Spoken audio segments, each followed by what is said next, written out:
കർക്കിടക മാസത്തിൽ കഴിക്കേണ്ട അടുത്ത ഒരു ചീരയാണ് ഇന്ന് പരിചയപ്പെടുത്തുന്നത്. ഇത് സാമ്പാർ ചീര എന്നാണ് ഇതിൻ്റെ പേര്. കണ്ടില്ലേ, ഇതാണ് ഇതിൻ്റെ ഇല വരുന്നത്. ഈ ഒരു രീതിയിലാണ് ഇല വരുന്നത്. ഇത് നമുക്ക് തോരനായിട്ട് ഉണ്ടാക്കാം. ഇതുപോലെ തന്നെ നമ്മൾ ദാൽ കറിയൊക്കെ ഉണ്ടാക്കുന്ന പോലെ തന്നെ ദാൽ കറിയായിട്ടൊക്കെ ഉണ്ടാക്കാം. ഇതും കുറച്ച് പരിപ്പൊക്കെ ഇട്ടിട്ട് ദാൽ കറിയായിട്ട് നമുക്ക് ഉണ്ടാക്കാം. മാത്രമല്ല ഇത് നമ്മൾ സാമ്പാറിനകത്തൊക്കെ നല്ല കൊഴുപ്പ് കിട്ടാൻ വേണ്ടി ഈ ഒരു ഇല നമുക്ക് ഇട്ട് കഴിഞ്ഞാൽ നല്ല കൊഴുപ്പുള്ള സാമ്പാർ തന്നെ ഉണ്ടാക്കാൻ പറ്റും. അതുകൊണ്ടാണ് ഈ സാമ്പാർ ചീര എന്നുള്ള ഒരു പേര് തന്നെ ഇതിന് വന്നത്. എന്തായാലും നമ്മൾ ഇന്നൊരു തോരനാണ് ഉണ്ടാക്കാൻ പോകുന്നത്. അതെങ്ങനെയാണ് ഉണ്ടാക്കുന്നതെന്ന് നോക്കാം. ആദ്യം തന്നെ ഇത് നമുക്ക് കുഞ്ഞതായിട്ടൊന്ന് കട്ട് ചെയ്തെടുക്കണം.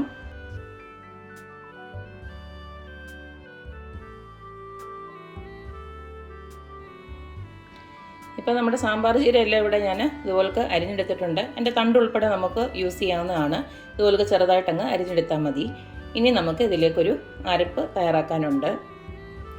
നമുക്ക് അരപ്പിന് വേണ്ടിയിട്ട് കുറച്ച് തേങ്ങാ തിരുമിയത് വേണം, പിന്നെ കൊച്ചു ജീരകം വേണം, കുറച്ച് വെളുത്തുള്ളി, പിന്നെ ഇപ്പം ഞാനിവിടെ കാന്താരി മുളകാണ് യൂസ് ചെയ്തിരിക്കുന്നത്, പിന്നെ കുറച്ച് മഞ്ഞൾപ്പൊടി, പിന്നെ കുറച്ച് കറിവേപ്പില. ഇതെല്ലാം കൂടെ നമുക്ക് നന്നായിട്ടൊന്ന് ചതച്ചെടുക്കണം.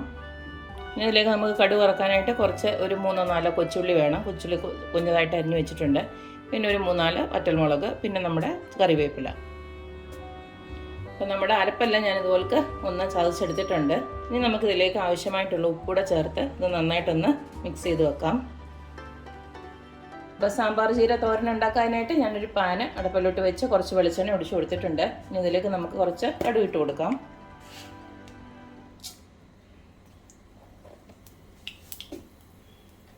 കടുക് പൊട്ടി വരുന്ന സമയത്ത് നമുക്ക് നേരത്തെ അരിഞ്ഞു വെച്ചിരിക്കുന്ന കൊച്ചുള്ളിയും കറിവേപ്പിലയും മുളകും ഒക്കെ ഇങ്ങോട്ട് ഇട്ട് കൊടുക്കാം.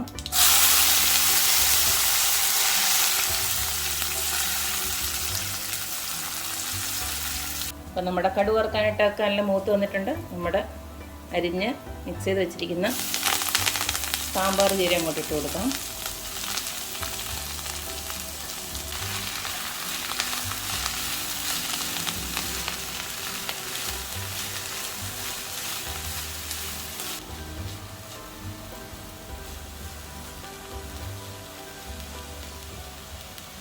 ഇതിൽ വെള്ളമൊന്നും നമ്മൾ ഒഴിച്ചിട്ടേ ഇല്ല. നമുക്ക് ഇതിനകത്തെല്ലാം വാട്ടർ കണ്ടൻറ്റ് നല്ലതായിട്ടുള്ള ഒരു ചീര തന്നെയാണ്. അപ്പോൾ നമുക്ക് പതുക്കെ ഇതുപോലത്തെ പിന്നെ ചെറിയ തീയിലിട്ട് ചെറുകെ ഇങ്ങനെ വറ്റിച്ചെടുക്കണം. ഇനി ഒരു 1-2 മിനിറ്റ് കഴിയുമ്പോഴത്തേക്ക് തന്നെ നമ്മുടെ ചീര റെഡിയായി വരും. ആ സമയം നമുക്ക് ഒരു മുട്ടയോടൊന്ന് ഉടച്ചൊഴിച്ച് കൊടുക്കണം. അത് വേണ്ടവർക്ക് മാത്രം മതി. ഇപ്പം വെജിറ്റേറിയൻസ് ആണെങ്കിൽ ഈ ഒരു പ്രോസസ്സ് മാത്രം മതി. മറ്റേത് തികച്ചും ഓപ്ഷണലാണ്. നമുക്ക് ഇച്ചിരി ടേസ്റ്റായിട്ടൊക്കെ കഴിക്കണമെങ്കിൽ ഒരു മുട്ടയോടൊക്കെ ഇട്ട് കഴിഞ്ഞാൽ വളരെ ടേസ്റ്റിയാണ്. അപ്പോൾ നമുക്കിത് ആദ്യം ഒന്ന് വേവിച്ചെടുക്കാം. ഇപ്പോൾ ഒരു 5 മിനിറ്റ് ഒന്ന് അടച്ചു വെച്ചിട്ട് നമുക്കൊന്ന് വേവിക്കാം.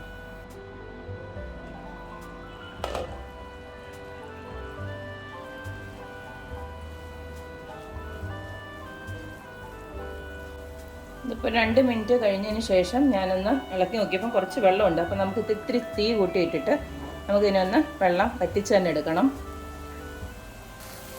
അപ്പോൾ ഇതിലെ വെള്ളമൊക്കെ വറ്റിയിട്ടുണ്ട്. അപ്പോൾ നമുക്കിനി ആ മുട്ടയൊന്ന് പൊട്ടിച്ച് ഒഴിച്ചത് അങ്ങോട്ടൊന്ന് ഒഴിച്ചു കൊടുക്കുന്നുണ്ട്.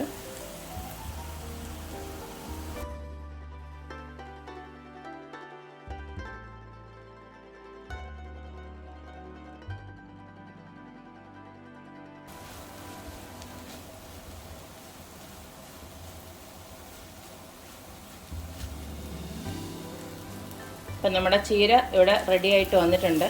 അതുകൊണ്ടില്ലേ, ഒരു മൊത്തം കുക്കിംഗ് ടൈം എന്ന് പറയുമ്പോൾ ഒരു 5 മിനിറ്റ് മാത്രമേ എടുക്കത്തുള്ളൂ. കാരണം നമ്മുടെ ആ ചീര ഒന്ന് വേവാൻ വേണ്ടി ഒരു 2 മിനിറ്റും ബാക്കി ആ വെള്ളം ഒന്ന് പറ്റി കിട്ടാൻ വേണ്ടിയുള്ള ഒരു 3 മിനിറ്റ് കൂടെ. അങ്ങനെ ടോട്ടൽ ഒരു 5 മിനിറ്റ് മാത്രം മതി ഇത് കുക്ക് ചെയ്തെടുക്കാനായിട്ട്. അപ്പോൾ ഇതായിട്ടുണ്ട്. ഞാൻ സ്റ്റൗ ഓഫ് ചെയ്യുവാണ്. അപ്പോഴെപ്പോഴും പറയുന്ന പോലെ തന്നെ എൻ്റെ റെസിപ്പീസ് ഇഷ്ടമുള്ള എല്ലാവരും please like, share and subscribe. അപ്പോൾ ഇനി ഒരു അടിപൊളി വീഡിയോ ആയിട്ട് വരുന്നത് വരേക്കും ബൈ.